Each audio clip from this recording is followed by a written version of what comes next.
Welcome to this week's vlog. First of all, I just want to reflect on the Day of Unity from last weekend. It was a phenomenal success. Can I thank every one of you that was out there engaging with the public and trying to continue to bring a real focus on the pernicious tax which has been put in place and the changes that are completely unacceptable. There were over 500 pieces of national media coverage and a further 500 pieces of regional media coverage, which really meant that the story continues to drive that media interest. We had a great discussion at Council over Monday and Tuesday around what the next step should be.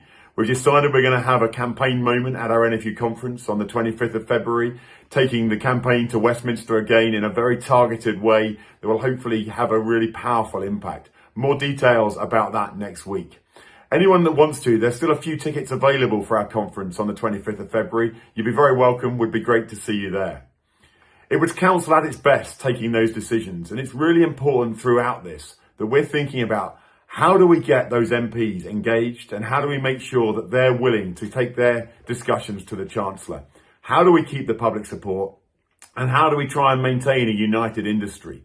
I know there's many events that are being organised and coordinated over coming days and weeks. And I just urge all of you to think about how we maintain that public support while taking part in those events that are planned, all have police support, and hopefully will be a great success.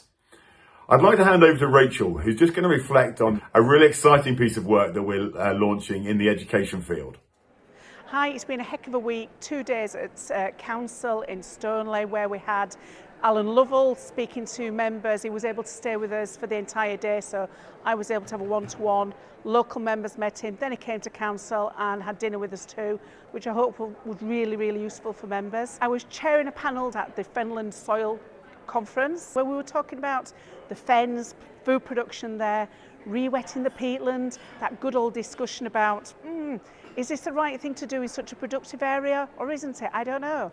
And today you'll see on social media, hopefully, we're actually talking about our Agrifuture launch. And I'm currently in Birmingham with a whole load of guys talking about diversity of the industry. Why is Agrifuture so important? We're looking at the diversity within the industry, and it's not just farming, it's vets, it's engineers, it's scientists, all those people that make our industry so amazing. When you have a moment, just sit and think about diversity in the industry. Sit and think about what the future looks like. So you can definitely say that my week's been diverse, but all good things so far.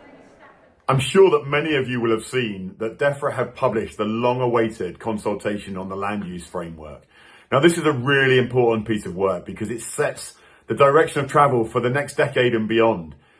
Ever since the legislated environmental targets and the Environment Act, we haven't had a clear picture of where we're going as an industry. This consultation comes at a really critical time with such varied competing demands for land use.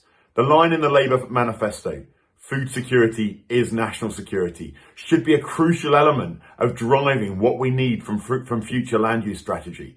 We're also really concerned that if we don't have an export or import policy which matches our domestic standards, then all we'll end up doing is offshoring production to jurisdictions that we have absolutely no control of, and that there is no net improvement. All we do is end up living in a green and pleasant land here, but with our externalities being carried by other parts of the world. That simply is not acceptable. We'll make sure that we engage with members through this process and give a very wholesome response to the land use framework over the coming weeks. It's a 12-week consultation and we'll get that plan in place and make sure you know how you can get involved. Thank you very much for listening.